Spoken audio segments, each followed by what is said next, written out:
मैं कल लोगों से कह रहा था कि भारत में जो कुछ अभी हो रहा है उसके दो स्रोत हैं। एक स्रोत है गुजरात और दूसरा स्रोत है असम। यह कहना मैं थोड़ा मजाक में कह रहा हूँ, लेकिन इसमें काफ़ी पीड़ा है और पूरा देश एक बहुत गहरी पीड़ा से गुजर रहा है, बहुत गहरे दर्द से गुजर रहा है। वह दर्द जाहिर है पूरे देश का है कि नहीं, यह अभी हम लोग समझ नहीं पा रहे हैं।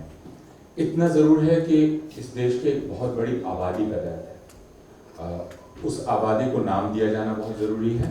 वो आबादी है मुसलमान। अगर हम अपने क्षण में जो कुछ हो रहा है उसको ठीक ठीक नाम नहीं दे पाते हैं, तो इसका मतलब है हम अपनी भाषा के साथ धोखा कर रहे हैं। और अगर गांधी का नाम लेने की योग्यता खुद में पैदा करनी है, तो पहले उस क्षण के अन्याय को नाम देने की ताकत हमारे भीतर होनी चाहिए। वह अन्याय क्या है? जब लोग ये कहने लगते हैं कि नहीं, ये संपूर्ण मानवता को प्रभावित कर रहा है, इंसानियत प्रभावित हो रही है, वगैरह वगैरह, तो हम जानते हैं कि हम झूठ बोल रहे हैं। क्योंकि हर कोई नहीं मारा जा रहा है, हर कोई को अपमान का अनुभव नहीं हो रहा है। अपमान का अनुभव सिर्फ और सिर्फ मुसलमानों को हो रहा है। तो उस अपमान के अनुभव के चलते यह कहना पड़ेगा कि जो अन्याय है वह किसके साथ हो रहा है, तभी उसका समाधान खोजा जा सकता है। यह स्पष्टता ज्यादातर लोगों में नहीं होती, और स्पष्टता नहीं होने का एक कारण कायरता भी है, और वो वैचारिक कायरता है और नैतिक कायरता है। इस बात को सारे लोग समझ भी नहीं पाते हैं, और इसलिए वे सोचते हैं कि वे दरअसल संकीर्णता नहीं, व्यापकता के संदर्भ में बात कर रहे हैं। ये बहुत विडंबनापूर्ण समय है, पीड़ादायक समय है, लेकिन बहुत ऊर्जावान समय भी है। ठीक इस समय जब लगा था कि पूरे देश को खामोश कर दिया गया है, क्योंकि इतनी बड़ी संख्या संसद में दिखलाई पड़ी जिसके आधार पर आप कोई भी कानून पारित कर ले सकते हैं, तब अचानक नौजवान निकल पड़े। और फिर यह मालूम हुआ कि इस समाज में अगर कोई निश्चल नैतिकता बची हुई है तो वह शायद इन नौजवानों में है, जो विश्वविद्यालयों से निकल कर आए। और विश्वविद्यालयों पर जो आरोप लगता था कि वे अपना काम ठीक से नहीं कर रहे हैं, हम लोगों को लगा कि हो सकता है हम लोग ठीक से हिंदी अंग्रेजी नहीं पढ़ा रहे हों, लेकिन जो काम विश्वविद्यालय को करना था वो कर रहा है। और विश्वविद्यालय का प्राथमिक काम यह है, या किसी भी शिक्षा संस्थान का, कि वो एक नई किस्म की सामाजिकता को जन्म दे। नई किस्म की सामाजिकता यानी नई किस्म की एकजुटताएं, जिसमें आप दूसरे का दर्द समझ पाएं। या गांधी का जो प्रसिद्ध भजन है, वैष्णव जन तेने कहिए जो पीड़ पराई जाने दे। दूसरे की पीड़ा को समझना आपका काम है और निकलना आपका काम है, भले ही वह सीधे आपको प्रभावित न कर रहा हो। यह सीखना और सिखाना विश्वविद्यालय का प्राथमिक धर्म है। और इसका मतलब है कि हम लोग कितना भी टूट फूट क्यों ना हमारे भीतर हो गई हो, हम क्षत विक्षत कितने ही क्यों ना हो गए हों, हमारे पैसे कितने ही क्यों ना घटा दिए गए हों, और एडहॉक और कॉन्ट्रैक्चुअल फैकल्टी कितनी ही ज़्यादा क्यों ना आ गई हो, और सिलेबस और करिकुलम में कितना ही झोल क्यों ना आ गया हो, लेकिन हम प्राथमिक काम अपना अभी भी कर रहे हैं। और इस बात का सबूत और कोई नहीं दे रहा है, विश्वविद्यालय में आने वाले नौजवान दे रहे हैं। कल की जो तस्वीरें, रवीश यहाँ नहीं थे, लेकिन आज सुबह उन्होंने मुझे मैसूर में विश्वविद्यालय में जो प्रदर्शन हुए उनकी तस्वीरें भेजी, मुंबई में जो प्रदर्शन हुए उनकी तस्वीरें भेजी, और उनके दिल्ली में जो प्रदर्शन हुए उस पर भी बैठ कर कार्यक्रम तैयार कर रहे थे। हजारों हजार छात्र नौजवान दिल्ली की सड़क पर कल निकले थे, दिल्ली विश्वविद्यालय के, और ये हमारे लिए बहुत उत्साह की बात है। कहा जा रहा है कि सेंट स्टीवेंस, जो दरअसल कभी विरोध में क्लास नहीं छोड़ता था, कल उसके छात्रों ने कक्षा का बहिष्कार किया और वे जुलूस में शामिल हुए।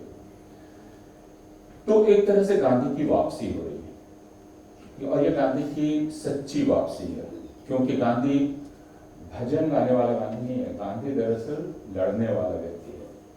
गांधी का कि अगर कोई पहली पहचान है तो वह अन्याय को ना कहना है, अगर कहीं अन्याय हो रहा है तो उसे किसी भी तरह बर्दाश्त नहीं करना, यही गांधी है। गांधी इसके अलावा और कुछ नहीं है। मैं आपको वैष्णव जन टेढ़े का ये भजन आप सब लोग जानते हैं, और ये जानते हैं कि हालांकि बहुत लोग ये सोचते हैं कि गांधी का भाषा के सौंदर्य से कोई लेना देना नहीं था, लेकिन जो ऐसा कहते हैं वे गांधी को ठीक से पढ़ते भी नहीं, क्योंकि गांधी ने भाषा का जैसा इस्तेमाल किया वैसा इस दुनिया में बहुत कम लोगों ने किया, और गांधी को इसका पता था। क्योंकि एक बार जब उनसे ये कहा गया कि अंग्रेजी के बारे में आपका क्या ख्याल है, कल ये सब बात उठी थी, तो गांधी ने कहा कि एक बार उन्होंने कहा था, जब बीबीसी ने उनसे पूछा था तो उन्होंने कहा दुनिया को बता दो कि गांधी अंग्रेजी भूल गया। लेकिन इससे लोगों को भ्रम हो गया, बहुत सारे हिंदीवादियों को भ्रम हो गया। उसके बाद गांधी से फिर अंग्रेजी के बारे में पूछा गया, तो गांधी ने कहा कि मैं अंग्रेजी छोड़ कैसे सकता हूँ। और गांधी जी ने बहुत विनम्र कहा जाता है, उनको पता था कि वो अंग्रेजी का कैसा इस्तेमाल करते हैं। उन्होंने कहा कि कई लोग ये कहते हैं कि दुनिया में जो कुछ लोग सबसे अच्छे ढंग से अंग्रेजी लिख सकते हैं उनमें से मैं हूं, तो मुझे मालूम है कि अंग्रेजी का इस्तेमाल कैसे किया जा सकता है। तो कविता और गांधी की मैं आपको दावत देना चाहता हूं कि आप गांधी का लिखा हुआ जो गांधी हेरिटेज पोर्टल पर उपलब्ध है, और आप एक क्लिक करेंगे और आपको डाउनलोडेबल पीडीएफ फाइल्स मिलेंगी गांधी के लिखे हुए की, उसको जरूर पढ़ें। गांधी की भाषा से ज्यादा व्यंजनात्मक और ज्यादा मार करने वाली और ज्यादा सीधी भाषा आपको बहुत कम मिलेगी। बहुत कम राजनेता ऐसे मिलेंगे जो इतनी सादगी से इतनी गहरी और इतनी व्यंजनात्मक भाषा लिख सकते हैं। मैं एक उदाहरण सुनाना चाहता हूं जो गांधी ने अपने एक अखबार में दक्षिण अफ्रीका में छापा था, गुजरात के कवि नर्मद का, और उससे गांधी के स्वभाव का पता चलता है। अंग्रेजी में उन्होंने अनुवाद उसका छापा, वो अनुवाद ही मैं आपको सुना रहा हूं क्योंकि वो गुजराती कवि है। Narmad: Why should you suffer taunts, my brother? To be cowardly is a disgrace. Suffer not insult. Death is far better. The pain of death comes only once. Disgrace brings unending pain, and every finger will point at you. Early death with fame is gain, and this the noble soul doth love. A base thing is to live for long, a lingering life of pain and shame. Wealth may return that once has gone, forever gone are honor and name. The loss of honor brings in its train miseries untold and threefold pain. ये लिख के गांधी आह्वान करते हैं अगर तुम्हारा अपमान हो रहा हो तो उसको बिल्कुल ही बर्दाश्त नहीं करो, क्योंकि एक बार अगर तुम्हारा मान चला गया तो उसको वापस लाना असंभव है। दौलत वापस भले ही आ जा सकती है। यह संघर्ष यानी इज्जत, अपनी इज्जत को लेकर अपना सर तना हुआ लेके खड़ा रहने का संघर्ष गांधी के जीवन का मूल मंत्र है। और गांधी का पूरा सिद्धांत, गांधी का पूरा दर्शन दरअसल इस संघर्ष के दौरान विकसित हुआ है, जिसके बाद पहले सत्र में फैजान मुस्तफा कह रहे थे। फैजान मुस्तफा ने कहा कि मेरा बेटा मुझे अगर पगड़ी एक खास ढंग से बांधने के लिए कहे, क्योंकि उसका वो मजा लेना चाहता है, मैं पगड़ी जरूर बांधूंगा, लेकिन अगर कोई मुझे हुक्म दे कि यह पगड़ी इस ढंग से बांधनी है तो उसके पहले उसे मुझे सर कलम करना पड़ेगा। उन्होंने कहा you will have to conquer my head, उसका मतलब यह था तुम्हें मेरा सर लेना होगा। और गांधी ने कहा था कि आप मेरे शरीर पर कब्जा कर सकते हैं, मेरी आत्मा पर कैसे करेंगे।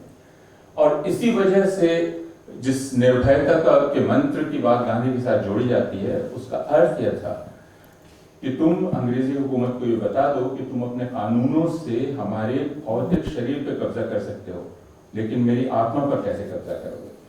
और यही इसी वजह से कहा जाता है कि अंग्रेज यह देख के आश्चर्यचकित थे कि भारत के साधारण लोग, जिनकी बात अभी निखिल कर रहे थे, निरक्षर लोग, वे निरक्षर लोग अचानक अपने आप को आजाद कैसे महसूस करने लगे।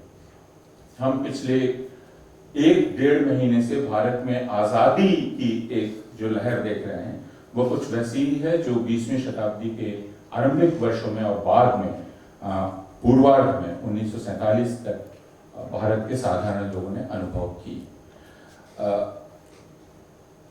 इस रूप में गांधी को समझना या गांधी की कल्पना करना हम लोगों के लिए बहुत आवश्यक है, क्योंकि जैसा कल विजय जी कह रहे थे और हम सब लोग जानते हैं कि गांधी को अनेक ढंग से एक निष्क्रिय सत्ता में शेष कर दिया गया है। एक ऐसा व्यक्ति जिसके साथ आप अहिंसा की जब बात करते हैं उसका मतलब होता है निष्क्रियता, लेकिन गांधी का अर्थ है सक्रियता और न्याय के लिए सक्रियता। उस न्याय को खोजना और उस न्याय को खोजने के क्रम में ही आप दरअसल सत्य का उद्घाटन भी करते हैं। अगर आपकी खोज न्याय की खोज नहीं है, इंसाफ की खोज नहीं है, तो आपका सत्य का संधान का पूरा दावा बेकार और खोखला दावा है। उस न्याय, और तब आप उस न्याय की परिभाषा भी करते हैं। वो न्याय दरअसल क्या है? जैसे 2019 के लिए भारत में न्याय का अर्थ क्या है? भारत में 2019 में न्याय का अर्थ है भारत के अल्पसंख्यक या मुसलमान को बराबर की शहरियत का एहसास दिलाने के लिए उसके साथ खड़ा होना। यही न्याय का संघर्ष है। इससे अलग अगर आप किसी न्याय की बात करेंगे और उस क्रम में किसी सत्य की खोज की बात करेंगे तो वह फिर एक धोखा है। इसलिए गांधी ने जैसे शुरू किया और गांधी जहां पहुंचे उस यात्रा को देखना बहुत आवश्यक है कि गांधी खुद अपनी कल्पना कैसे कर रहे थे। इस तरह यह दिखलाई पड़ता है कि अंग्रेजों से संघर्ष गांधी के जीवन का एक बहुत महत्वपूर्ण हिस्सा है, लेकिन उससे भी ज्यादा महत्वपूर्ण हिस्सा गांधी का अपने लोगों से संघर्ष है, अपने देशवासियों से, अपने समाज के लोगों से संघर्ष। और यह संघर्ष लगभग शुरू से ही शुरू हो जाता है। दक्षिण अफ्रीका के उस प्रसंग को याद कीजिए जो गांधी फिल्म में काफी मशहूर हुआ है और जिसके चलते गांधी को स्त्री विरोधी कहा जाता है। वह है जिसमें वे कस्तूरबा को निकाल देते हैं धक्का देकर। और क्यों निकाल देते हैं? क्योंकि उनके यहाँ एक एजेंट आता है, वे वकील हैं लेकिन सार्वजनिक जीवन में प्रवेश कर गए हैं, और उनके यहाँ एक एजेंट आता है जो अछूत भी है। और गांधी के यहाँ ये नियम है कि हर किसी का मैला हर किसी को साफ करना है। और कस्तूरबा कहती है कि ये तो ठीक है कि मैं दूसरों का करूं, लेकिन इसका भी। और गांधी कहते हैं इसका भी। और कस्तूरबा मना करती है तो उसे धक्का देके वो निकाल देते हैं। गांधी की बहुत आलोचना हुई है इसके लिए। लेकिन उसके बाद जो 1915 में गांधी वापस लौटते हैं हिंदुस्तान और कोचरब आश्रम स्थापित करते हैं, अपना आश्रम, उस आश्रम में गांधी के आश्रम में पहली बार वो दूधाभाई को बुलाते हैं। दूधाभाई जो अछूत हैं, और दूधाभाई का पूरा परिवार आता है और गांधी के आश्रम में विद्रोह हो जाता है, क्योंकि कहा जाता है कि ये नहीं रह सकता है। गांधी के परिजन जो वहां रहते हैं आश्रम में, वे विरोध करते हैं, नहीं रह सकता है। और गांधी कहते हैं कि हर कोई जा सकता है। वे कस्तूरबा से भी कहते हैं आप भी जा सकती हैं, आप मेरी जीवन भर मित्र बनी रहेंगी, लेकिन रहेगा तो यहाँ दूधाभाई का परिवार। नतीजा ये होता है कि आश्रम को मिलने वाली आर्थिक सहायता बंद हो जाती है और आश्रम बंदी के कगार पर पहुंचता है। गांधी को यह कहा जाता है कि अगल बगल के लोग भी विरोध कर रहे हैं, आश्रम बंद हो सकता है, आपको आर्थिक मदद मिलना बंद हो गई है। गांधी कहते हैं आश्रम को हम यहां से उठा लेंगे और हम अंत्यजों के मोहल्ले में चले जाएंगे, लेकिन दूधाभाई का परिवार यहीं रहेगा। उस बीच दूधाभाई जब पानी लेने वहां आश्रम के कुएं पर जाते हैं और उनका परिवार जाता है तो उन्हें ताने सुनने पड़ते हैं, फप्तियां सुननी पड़ती हैं। गांधी उन्हें कहते हैं कि सब सुनो लेकिन पानी लेते रहो, छोड़ो नहीं। जो गांधी पर यह आरोप लगाते हैं कि गांधी दरअसल वर्णवादी थे और गांधी का जाति व्यवस्था में विरोध था, वे न तो कस्तूरबा के साथ उनके संघर्ष को देखते हैं और न आश्रम में उनकी जिद को देखते हैं। वो कर क्या रहे थे? यह जो संघर्ष गांधी का अपने लोगों से शुरू हुआ, यह सबसे उच्चतम बिंदु पर पहुंचता है उनके आखिरी दिनों में। शायद जिसकी बात कल प्रोसेस होगा तो वो उसने की होगी, जिसमें गांधी का संघर्ष ब्रिटिश हुकूमत से नहीं है, अपने लोगों से लड़ते हैं। गांधी पर जो 7 हमले हुए हैं, जिनमें से किसी भी हमले में उनकी जान जा सकती थी, वे हमले ब्रिटिश हुकूमत ने नहीं कराए, वे हमले गांधी के देश के लोगों ने गांधी पर किए। और उनमें से ज्यादातर हमले किस वजह से हुए? ज्यादातर वजह हमले इस वजह से नहीं हुए कि गांधी मुसलमानों का साथ दे रहे थे। वह हमला आखिरी 2 हमले थे वे, यानी 20 जनवरी 1948 का और 30 जनवरी 1948 का। लेकिन उसके पहले जो गांधी पर हमले हुए वो उन लोगों ने कराए जो भारत में उच्च जाति के वर्चस्व को कायम रखना चाहते थे। इस बात को न तो इस बात की चर्चा बहुत लोग करते हैं और न इसको याद करना चाहते हैं कि गांधी के ऊपर ज्यादातर हमले इस वजह से हुए कि उन्होंने उनका साथ दिया जिन्हें दलित कहा जाता है। इस बात को हिंदुस्तान से ज्यादा एक फ्रेंच नाटककार ने समझा। उन्होंने लिखा कि दरअसल गांधी के बारे में एक भ्रम है भारतवर्ष में। वह भ्रम यह है कि यहाँ लोग गांधी की इज्जत करते हैं। दरअसल गांधी की इज्जत नहीं की जाती है, गांधी से भारत में काफी घृणा की जाती है। और उस घृणा का कारण यह है, और वे लिखती हैं, फ्रेंच दार्शनिक और नाटककार वे लिखती हैं कि गांधी से घृणा इस वजह से की जाती है कि गांधी उन लोगों के साथ खड़े हुए जिनको गटर के लोग कहा जाता है। और फिर वे लिखती हैं अनुसूचित जाति के लोग, शेड्यूल्ड कास्ट। यह घृणा जो गांधी से थी, जिसकी वजह से ही उनकी हत्या हुई, उस घृणा का एक स्रोत था गांधी का दलितों के पक्ष में खड़ा होना और उसमें निर्भ्रांत रूप से खड़ा होना।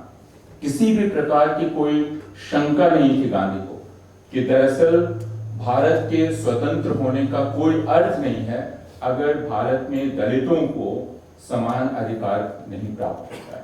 इसमें किसी भी प्रकार का कोई भ्रम नहीं था। पूना समझौते की बहुत आलोचना की जाती है, की भी जानी चाहिए, लेकिन इजराइल के दार्शनिक मार्गरेट अविशाई के सिद्धांत को यदि मैं लूं तो अविशाई यह कहते हैं कि हर किसी को समझौता करना चाहिए, लेकिन समझौते 2 प्रकार के होते हैं, एक होता है समझौता और एक होता है सड़ा हुआ समझौता। अविशाई यह कहते हैं सड़ा हुआ समझौता कभी नहीं करना चाहिए। Rotten compromises must never be made, come what may, ये अविशाई कहते हैं। सड़ा हुआ समझौता कौन सा समझौता है? अविशाई उसकी कुछ तत्व गिनाते हैं। सड़ा समझौता वो है क्योंकि समझौता हमेशा 2 पक्षों के बीच होता है, उसमें एक पक्ष दूसरे पक्ष से मजबूत होगा। 2 ऐसे पक्षों के बीच भी होता है जो बिल्कुल समान ताकत के हों, हम सब लोग जानते हैं। अभी ईरान और अमेरिका में अगर समझौता हो तो क्या दोनों समान हैं, ताकत के हैं कि नहीं, इसके बारे में हम विचार कर सकते हैं। लेकिन इजराइल और फिलिस्तीन के बीच में हो तो हमको पता है कि कौन ज्यादा ताकतवर है और कौन कम ताकतवर है। तो इजराइल और फिलिस्तीन के बीच अगर हो, या भारत में अगर आप एक हिंदू पक्ष और एक मुस्लिम पक्ष कहेंगे उसके पक्ष में हो, यानी कमजोर और मजबूत के बीच जब समझौता हो रहा हो, तो अविशाई यह कहते हैं कि वह समझौता सड़ा हुआ है कि नहीं, इसको पहचानने का तरीका यह है कि उस समझौते के होने के बाद जो कमजोर पक्ष है वो क्या और कमजोर हो गया है, या जो कमजोर पक्ष है उसकी ताकत और थोड़ी बढ़ गई। अगर उसकी ताकत कम नहीं हुई है बल्कि थोड़ी बढ़ गई है और आगे और अपनी ताकत बढ़ाने की गुंजाइश बनी है, तब वो समझौता सड़ा हुआ समझौता नहीं। लेकिन अगर सड़े हुए समझौते की 2 तत्व वो गिनाते हैं। एक, if you are compromising with radical evil, जिससे आप कॉम्प्रोमाइज कर रहे हैं वो रेडिकल इविल है, तब आप एक रॉटन कॉम्प्रोमाइज में जा रहे हैं। जिसके साथ कॉम्प्रोमाइज है, रेडिकल इविल के साथ आप कभी कॉम्प्रोमाइज ना करें, यह अविशाई का कहना है। और दूसरा, यदि समझौते से कमजोर पक्ष और कमजोर हो रहा है और उसका अपमान और बढ़ रहा है, तब उसे समझौता नहीं करना चाहिए। पूना समझौते से क्या दलित पक्ष कमजोर हुआ या भारतीय गणतंत्र में उसकी भागीदारी की गुंजाइश बढ़ी? इस बात को हम सारे लोग जानते हैं, इस बात को अंबेडकर भी जानते थे। और पूना समझौते के बाद गांधी ने जो अभियान चलाया, वो अभियान क्या था? वो पूरा का पूरा अभियान एक तरह से तथाकथित उच्च जाति के लोगों को शर्मिंदा करने का अभियान कि यह जो पूरी जाति व्यवस्था है, इसका अन्याय, इसके भागीदार दरअसल उच्च जाति के लोग हैं। उन्होंने यह बात सरदार पटेल को कही कि अंबेडकर तीखे शब्दों में जो कहते हैं, उनके शब्दों में जो कड़वाहट है, क्या उसका कोई आधार नहीं है? क्या हम लोग ये नहीं जानते हैं कि कौन कुएं से पानी नहीं भरने देता है, कौन दलितों पर अत्याचार करता है? गांधी यहां तक कहते हैं कि क्या ऐसा करने वाले कांग्रेसी नहीं हैं? हम सब लोगों को पता है कि ऐसा करने वाले कांग्रेसी भी हैं। इसलिए यह आश्चर्य की बात नहीं थी कि गांधी जब मंदिर प्रवेश आंदोलन में निकले तो गांधी को विरोध का सामना करना पड़ा। मैं खुद जिस जगह का हूं, देवघर का, वहां के मंदिर में हरिजन प्रवेश आंदोलन के दौरान जब गांधी पहुंचे तो वहां के पंडों ने, जो मेरे ही समुदाय के लोग हैं, उन्होंने गांधी पर हमला किया जिसमें गांधी की जान जा सकती थी। उस हमले से नेहरू इतना नाराज हुए कि उन्होंने यह प्रण कर लिया कि वे देवघर कभी नहीं जाएंगे, और देवघर वे कभी नहीं गए क्योंकि वहां गांधी पर इस वजह से हमला किया गया था। उसी मंदिर में गांधी के जाने के तकरीबन 20 साल बाद विनोबा भावे फिर गए और विनोबा भावे पर फिर हमला हुआ। इस तरह का हमला हुआ कि उनके कान की सुनने की ताकत चली गई। इसका मतलब यह है कि उच्च जाति के लोगों का यह दुराग्रह 20 वर्ष तक बना हुआ था। 30 के दशक में गांधी गए हैं, 50 के दशक में विनोबा गए हैं। 30 में गांधी पर हमला होता है, 50 में गांधी पर हमला होता है, और आज भी हम खबरें सुनते हैं। इसलिए गांधी का प्राथमिक संघर्ष अंग्रेजों से ज्यादा अपने लोगों से था, और वो कई स्तरों पर था, और इसलिए वो संघर्ष कहीं ज्यादा कठिन था। उस संघर्ष में गांधी को यह पता था कि उनकी जान जा सकती है। आखिरी दिनों में वो और ज्यादा कठिन होता चला गया संघर्ष, इस बात को हम सारे लोग जानते हैं। लेकिन संघर्ष करने की पूरी पद्धति गांधी की बहुत दिलचस्प थी। वे अंग्रेजों से संघर्ष कर रहे थे, लेकिन संघर्ष उस कारण कर रहे थे जो कारण उस कविता के पद में है जो मैंने आपको सुनाया। अंग्रेजों के साथ रहने में उनको कोई हर्ज नहीं है, बशर्ते कि उन्हें अपमान का अनुभव ना हो रहा हो, बशर्ते कि उन्हें यह अनुभव ना हो रहा हो कि वो दरअसल दोयम दर्जे पर हैं। पहले दर्जे पर अंग्रेज हैं, दूसरे दर्जे पर वो हैं। अंग्रेजों के साथ रहने में परहेज नहीं था या यूरोपियनों के साथ रहने में परहेज नहीं था। इस बात को 1947 में गांधी से किए गए सवाल के जवाब में समझा जा सकता है। जब गांधी से ये पूछा गया कि भारत आजाद हो जाएगा तो यूरोपियन यहां रह सकते हैं कि नहीं, या अंग्रेज, और गांधी ने कहा बिल्कुल रह सकते हैं, यूरोपियन यहां बिल्कुल रह सकते हैं, वे हमारे अधिकार के साथ रह सकते हैं, बराबरी के साथ रह सकते हैं। उसके पहले विंस्टन चर्चिल के साथ, शायद ये विंस्टन चर्चिल ही थे, जिनके साथ उनका इंटरव्यू मुझे याद आ रहा है। वो इंटरव्यू क्या था? उन्होंने कहा कि मैं ताजमहल गया और ताजमहल में लिखा हुआ था कि यूरोपियंस नॉट अलाउड। आपका इसके बारे में क्या कहना है? गांधी ने कहा कि I am very proud of them that they wrote this. तो वे बहुत हैरान हुए। उन्होंने कहा कि मैं आपसे कुछ और जवाब की उम्मीद करता हूं बापू, बाकी लोगों से मैं नैरो नेशनलिस्ट जवाब की उम्मीद करता हूं, लेकिन आप तो उससे ऊपर उठेंगे। गांधी ने कहा कि यह मैं उठूंगा जब मैं वाइसरॉय बन जाऊंगा। तो उन्होंने कहा ओह, तो आपकी तमन्ना वाइसरॉय बनने की है? गांधी ने कहा कि नहीं, आप नहीं समझे। यानी जब मैं उस स्थिति में पहुंच जाऊंगा, जब मैं ये कहूं कि अब यह जो, अगर मैं वाइसरॉय बन गया तो मैं झोपड़ी में चला जाऊंगा और उस झोपड़ी का दरवाजा खोलकर एक यूरोपियन से कहूंगा अब तुम्हारा स्वागत है। तुम आओ और मेरे साथ मेरी बराबरी करो।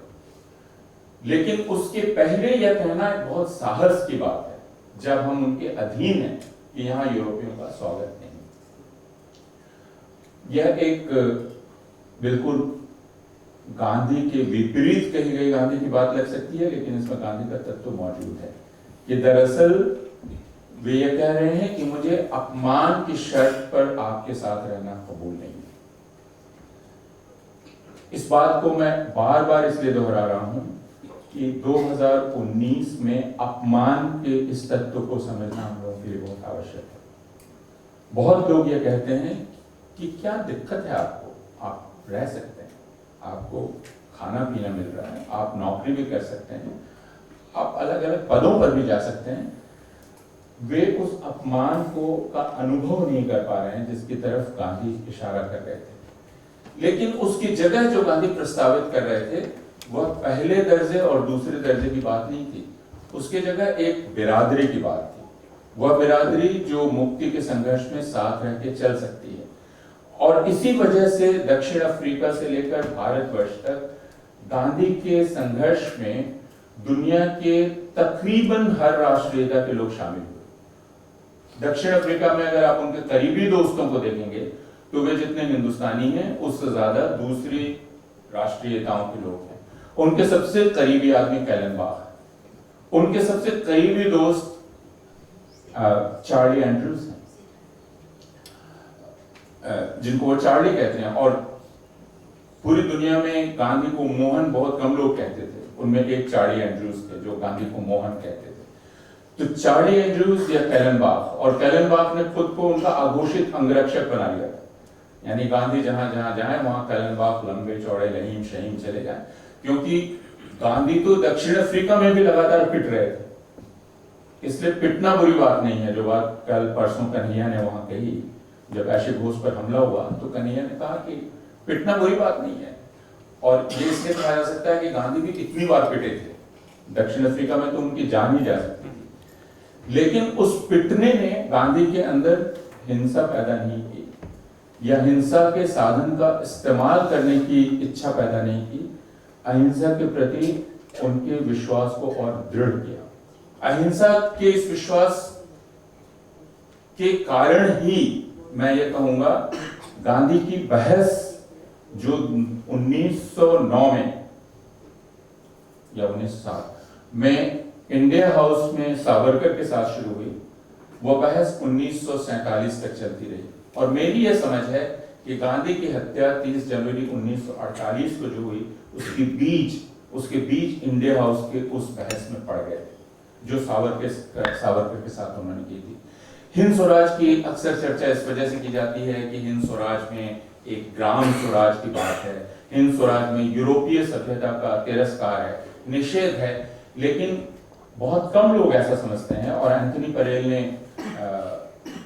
हिंद स्वराज का जो एनोटेटेड वर्जन है उसकी भूमिका में इस बात को रेखांकित किया है कि दरअसल हिंद स्वराज का स्रोत सावरकर के साथ हुई बहस में है, क्योंकि वे उससे इतना उद्वेलित हुए सावरकर के साथ हुई बहस में, जिसमें सावरकर हिंसा के साधन की वकालत कर रहे थे, कि गांधी को यह बतलाना पड़ा कि यह दरअसल बीमारी की जड़ कहां पर है, और बीमारी की जड़ सभ्यता के उस विचार में है जिसे आप यूरोपीय सभ्यता कहते हैं।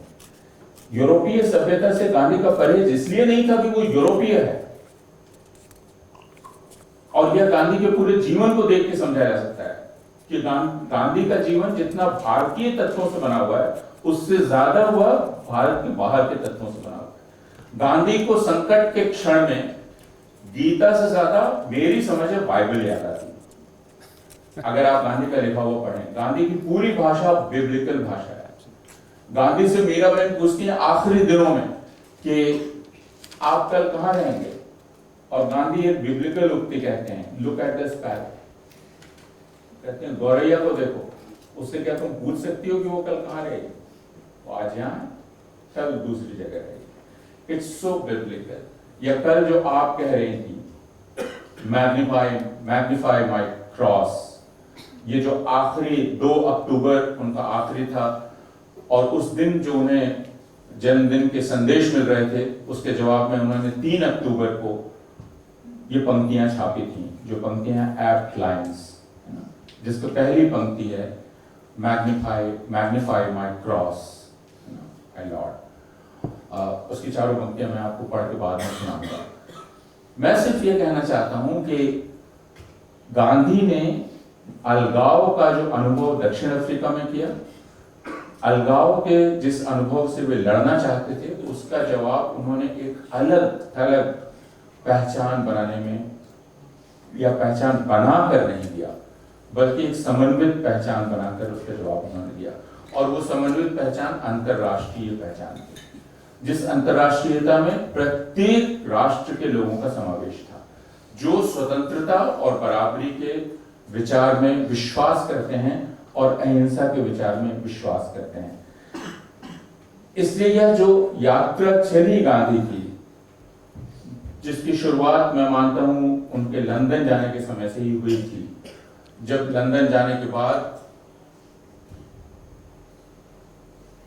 उन्होंने अपना सबसे पवित्र ग्रंथ विदेशी लोगों के माध्यम से पढ़ा, गीता, और गांधी को लज्जा आई, लेकिन गांधी ने यह भी समझा कि इस ग्रंथ से परिचय गैर हिंदुओं ने कराया है उनका, हिंदुओं ने नहीं कराया।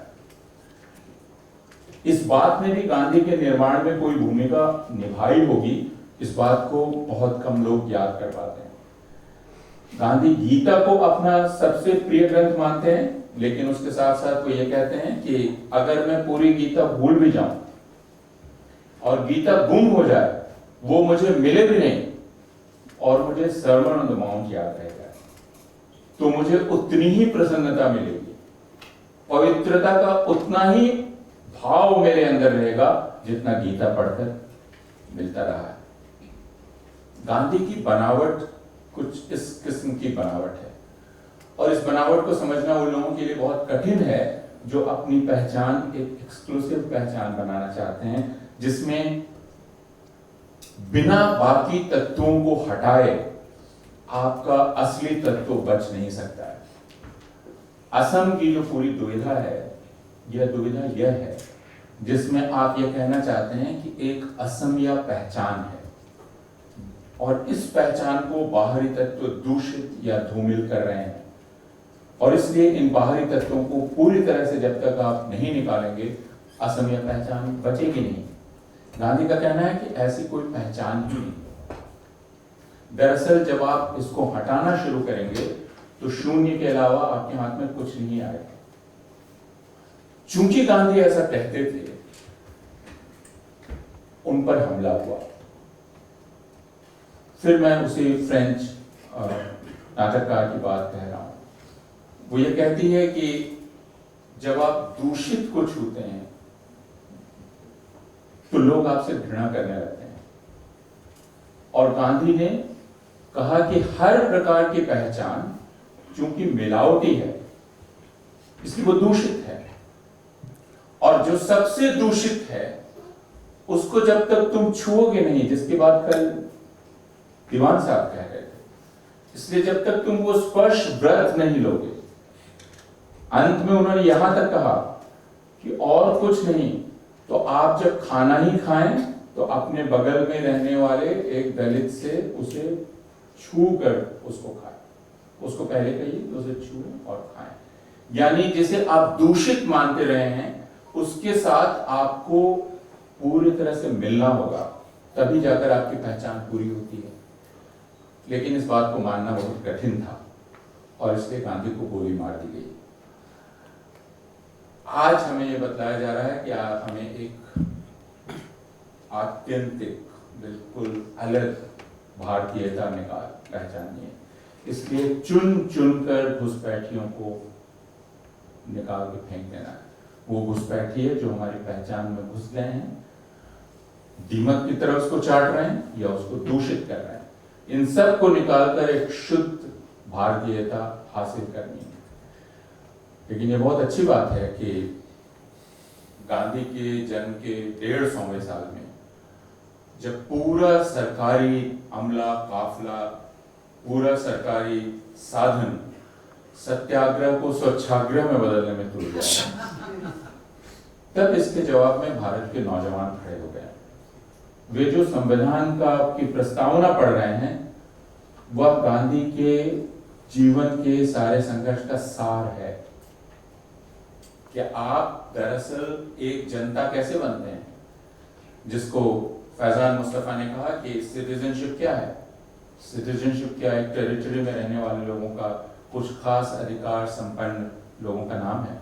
नहीं, वो बहुत स्पष्ट है कि आप दरअसल स्वतंत्रता, समानता और मैत्री चौथा है, चार है हमारे, liberty, equality, fraternity, justice, most important thing.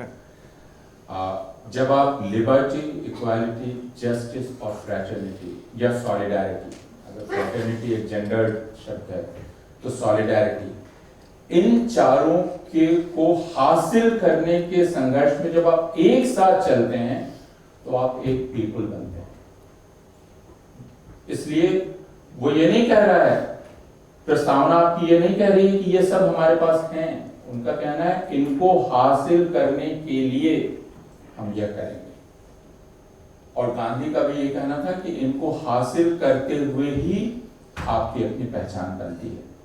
तो हम सब लोग जो मिलकर ये सारी बात कर रहे हैं, गांधी के जन्म के 150 साल बाद उनको याद करते हुए और संविधान के बनने के 70 साल बाद उसको फिर से हासिल करते हुए, वह दरअसल इन चारों यानी स्वतंत्रता, समानता, न्याय और बंधुत्व या एकजुटता या सॉलिडारिटी, इसकी यात्रा में सहयात्री बनकर ही हम एक जन बन सकते हैं। शुक्रिया।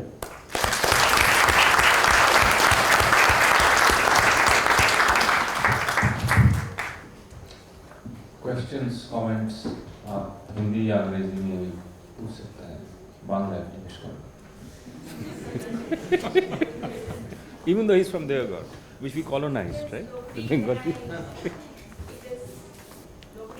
We'll think of the questions I can start. Is there young people that He can is ask ever questions? ready. It's not like that. No, go ahead. Others start thinking. Yeah. So, Apumanji, thank you so much for that very moving talk. We can hear. I just wanted to make three very small comments. One is that not only Anthony Patel but Robert Payne also talks about, that Savarkar is the reason why Ms. Swaraj gets written. But apart from that, I think one has to, and this is very important in contemporary context, how Gandhi's method of satyagraha was also used by the quote-unquote lower caste, agitating against him for what he did with Ambedkar for Pune Pact. After the Pune Pact was done and he took an All India Yatra, and as also the upper caste, they did precisely what Gandhi was doing. They invaded, where he was put up for the night and they refused to move. They laid down on the roads, and they were doing exactly what he was doing. And we find that the same thing, the same modes of protest are appropriated today as well. So if there's a pro-CA rally, there's an anti-CA rally, there's also pro-CA rally. So how does one, not that how does one, but then look at the ways that he can be appropriated by both sides. There's a fundamental difference that's not very difficult to notice. One is the absence of any feeling of hatred towards your opponent. So if you employ the same tool, that is protest, and it's very interesting that these days when you come and attack me, it's called protest. If you assault me, so they say that it's freedom of expression, they have freedom to protest. So they were protesting. You are in fact attacking me physically, and you say that we are protesting. So Gandhi का जो तरीका है, उसकी बुनियादी बात यह है कि मेरे मन में आपके प्रति कोई विद्वेष नहीं है, हालांकि मैं आपका विरोध कर रहा हूँ। तो पंडों का विरोध करते समय भी गांधी के मन में पंडों के प्रति विद्वेष नहीं है, क्योंकि he is in fact liberating them. He says that it's not for Harijans, and that's why he says that I won't call the upper caste people Harijan because they don't qualify. Sir जैसा आपने कहा कि गांधी जी का main लक्ष्य था कि जो अलग थलग वर्ग हैं जिन्हें दलित कहा जाता है, तो उन वर्गों को एक मुख्य धारा में जोड़ के राजनीतिक सुधार किया जाए। मतलब ऐसा कहा जा सकता है कि सामाजिक सुधार सबसे पहले करना चाहिए राजनीतिक सुधार के लिए, और ऐसा ही मानना अम्बेडकर साहब का भी था। तो सर जैसा कि इतिहास पे देखा गया है कि दोनों में विरोधाभास है, तो ऐसा क्या वजह है जिस वजह से महात्मा गांधी और अम्बेडकर के बीच विरोधाभास देखा गया? मेरा ये जिज्ञासा है। जैसे आईआईटी में आपको अलग भाषा में लिखने का कोई राइट नहीं है। You have to write in English और speak in the English. Most of the people they think like कि कह सकते हैं कि ये नियम है, या फिर हम ऐसा सोचते हैं कि हमेशा आपको इंग्लिश में ही लिखना है, इंग्लिश में ही बात करना है। अगर आप हिंदी में बोलते हैं या फिर आप किसी प्रादेशिक लैंग्वेज में बोलते हैं या फिर लिखते हैं, तो उसका एक्सेप्टेंस क्यों नहीं है? बहुत सारे इंस्टीट्यूट में ये बात है कि अभी आज की डेट में भी हम हिंदी में या फिर किसी भी प्रादेशिक भाषा में अपनी थीसिस नहीं लिख सकते हैं। केवल और केवल केवल इंग्लिश में ही लिखना है IIM और IITs और एनी इंस्टीट्यूट। और प्रश्न अगर है? हाँ, जब हम असम के असमीज पहचान की बात करते हैं तो उसमें एक एंगल होता है संसाधनों के लिए लड़ाई करना। बहुत सारे ऐसे थ्योरीज हैं जो कि एथिकल कॉन्फ्लिक्ट और इन सब चीज़ों पर होती हैं। जब पहचान की बात करते हैं तो हम उसे विमर्श में बदल देते हैं, लेकिन इस एक संसाधनों के लिए लड़ाई का जो परिणाम है वो हम लोगों ने 47 में भी देखा था। 55 करोड़ के लिए गांधी जी की लड़ाई भी हम लोगों ने देखी थी। इसको हम किस प्रकार से समझें? दूसरा प्रश्न मेरा ये है, हम कह रहे हैं बार बार यहाँ पे तमाम बातें हो रही हैं, विद्यार्थी के रूप में मेरा ये प्रश्न है, सत्य की ये खोज एक यात्रा है, उसमें क्या पहले ही एक पक्ष लेके उसे सही कह देना, जैसा आपने अभी कहा कि विद्वेष नहीं पालना है दूसरे को, लेकिन पूरी बात जाने बिना, उस यात्रा में चले बिना एक को सही कह देना और दूसरे को गलत कह देना, क्या ये गांधीवाद को एक राजनीतिक रूप देने का परिणाम हो सकता है? क्या ये है या नहीं? ये भी मेरा प्रश्न। ठीक है, पूर्वानंद। हाँ, हमारे मित्र हैं अशोक वाजपेयी, वरिष्ठ मित्र हैं, वे एक दूसरे को उद्धृत करते हैं जब प्रश्न किए जाते हैं। वो कहते हैं प्रश्न पूछो, प्रश्न का उत्तर ना पूछो। तो प्रश्न अपने आप में बहुत महत्वपूर्ण है, लेकिन उनका उत्तर इतनी जल्दी नहीं दिया जा सकता। आपने जो प्रश्न किया उसके जवाब में तो पूरा एक सत्र ही चाहिए, इसलिए मैं उस आपके प्रश्न को उत्तर इसलिए मैं उसको छू नहीं रहा हूँ अभी, क्योंकि वो काफ़ी जटिल और लंबा विषय है। आप जो कह रहे हैं उसमें एक बात यह हो सकती है कि व्यावहारिक क्या है। ये प्रत्येक संस्थान पूछ सकता है कि दरअसल व्यावहारिक क्या है। क्या ये व्यावहारिक होगा कि हम IIT गुवाहाटी में सिर्फ हिंदी में लिखने वाले लोग नहीं होंगे, मराठी में लिखने वाले लोग भी होंगे, मलयालम में लिखने वाले लोग भी होंगे, तो यह अधिकार सिर्फ हिंदी वालों को क्यों, मराठी और मलयालम वालों को भी होना चाहिए। इसका अर्थ यह है कि क्या आपके पास इतना संसाधन है कि इसको आप कर सकते हैं। तो एक तर्क व्यावहारिकता का तर्क है, लेकिन व्यावहारिकता के तर्क को लेकर क्या ये सचमुच व्यावहारिकता का तर्क है, या दरअसल ज्ञान पहले से ज्ञान पर एकाधिकार औपनिवेशिक शिक्षा के कारण उन लोगों के पास है जिनके पास अंग्रेजी है कई कारणों से, और वे उसको ढीला नहीं करने देते। तो जो औपनिवेशिक शिक्षा की विरासत है कि हम उसी को लिए चले जा रहे हैं, इस पर विचार करने की जरूरत है।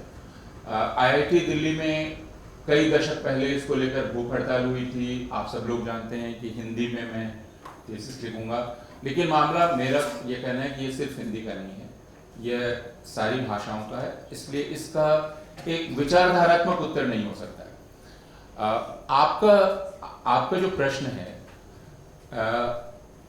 हमको बहुत ईमानदारी से खुद से पूछना चाहिए कि जब हम संसाधनों का हवाला देने लगते हैं तो क्या हम कोई खुद को धोखा तो नहीं दे रहे हैं दूसरों को धोखा देने के साथ। यानी जब हम ये कहने लगते हैं कि नहीं हमें आपसे कोई परेशानी नहीं है, हमें दरअसल आपसे कोई विद्वेष नहीं है, हम तो आपके साथ बहुत ही मित्रता के साथ रहना चाहते हैं, लेकिन पानी ही जरा कम है। आप तो जानते ही हैं जमीन ही जरा कम है। तो आप दरअसल मुझे बता क्या रहे हैं कि आपका यहाँ रहने का अधिकार कैसे आपको प्राप्त है, क्योंकि आप किसी प्रकार साबित कर पा रहे हैं कि अगर यात्रा ऐसे आरंभ हुई है तो मैं यात्रा के इस बिंदु पर मेरे पूर्वज यहाँ थे, और तुम ये साबित नहीं कर पा रहे हो कि यात्रा के इस बिंदु पर, जिसको मैं आरंभिक बिंदु कहता हूं, तुम्हारे पूर्वज थे। इसलिए तुम चूंकि यहां पर दिखलाई पड़ रहे हो, तुम्हारा अधिकार मेरे अधिकार से कम है। यह राष्ट्र की भी समझ में आता है, जो अभी राष्ट्र की समझ बतलाई जाती है कि चूंकि जिन्हें जो हिंदू कहे जाते हैं उनके पूर्वजों के पूर्वजों के पूर्वज, इसको मैं गंगोत्रीवादी व्याख्या कहता हूं राष्ट्र की, जिसमें एक पता है हमको कि गंगोत्री कहां पर है, गोमुख कहां है, और मैं ये बताता हूं कि मैं गोमुख पर था और तुम दरअसल गंगा की इस धारा में यहां से आकर मिल गए हो। तो मैं तुमसे इनकार नहीं करता, लेकिन मैं ये कहता हूं कि तुम सिर्फ मिले हुए हो और तुम बाद में आए हो, इसलिए तुम्हारा दर्जा दोयम है। मैं गोमुख से आ रहा हूं। तो इसलिए मैं सिर्फ यह कह रहा हूं कि इस निर्दोष से लगने वाले तर्क में जो आत्मछल छिपा हुआ है, हम सब लोग उस आत्मछल को जानते हैं, सिर्फ ढक रहे हैं। क्यों ढक रहे हैं? और रोहिणी जी, आप नहीं, अगर रोहिणी जी की तो टिप्पणी थी, हाँ, तो मैंने वो उसको सुन ली। Actually, I said, वो वेट तो पता है सबको, लेकिन लोग कैसे जाने? How do people realize that this mode of protest and this mode of protest are opposed, and they're using the same, no? Well, they are See, not it's, actually. it's no, no. so easy to differentiate. No. We know पंडे जब नीचे गांधी के रास्ते का रास्ता रोक रहे हैं, तो वह दरअसल हरिजनों के मंदिर प्रवेश को रोकना चाहते हैं। ठीक है, इसमें एक बुनियादी मानवीय मूल्य का उल्लंघन हो रहा है, वह है समानता का सिद्धांत, जिसका उल्लंघन हो रहा है। सिर्फ अगर इसी को आप एक टेस्ट मान लें तो इससे पहचाना जा सकता है कि कौन सा प्रोटेस्ट ठीक है और कौन सा प्रोटेस्ट ठीक नहीं है।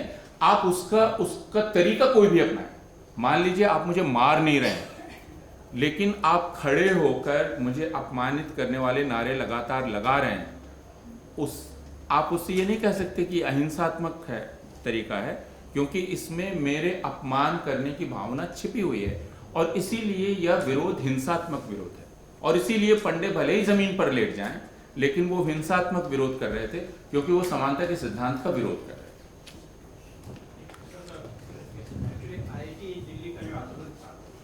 हिंदी को लेकर नहीं था। हाँ, उन्होंने हिंदी में थीसिस लिखा था, उसको जमा करने की बात हुई थी, बट जो आंदोलन था वो भारतीय भाषा में। हाँ, हाँ। इसीलिए मैंने कहा कि मामला हिंदी का नहीं है, मामला भारतीय भाषा में। इवन जेएनयू में भी ये संघर्ष काफी शुरू होने की संभावना बन रही है, क्योंकि उसका डेमोग्राफी भी बदल रहा है। तो 27 में आने वाले बच्चे जो हैं अब केवल अंग्रेजी में नहीं आ रहे, वहाँ भी सवाल उठा। और अब पता चला है जेएनयू के कॉन्स्टिट्यूशन में नहीं लिखा हुआ है कि अंग्रेजी माध्यम यूनिवर्सिटी है, ये केवल अंग्रेजी में ही काम होता है। पहले भी लोगों ने हिंदी में इसे जमा किया है, लेकिन जो प्रैक्टिकल क्या है या क्या नहीं है, इस पर आके कई बार बातें व्यावहारिक और साधन। A lot of state universities actually have the other thing written in it. Like Jadavpur has written in it that the medium will be Bengali, or that English will be used for a while, or हमारे सब विभाग में including in the Department of English you can write your thesis in Bangla. I mean, people oppose it sometimes, but it can be done, and in my department it's being done all the time. Okay, so thank you all. Thank you. Wonderful listening to you.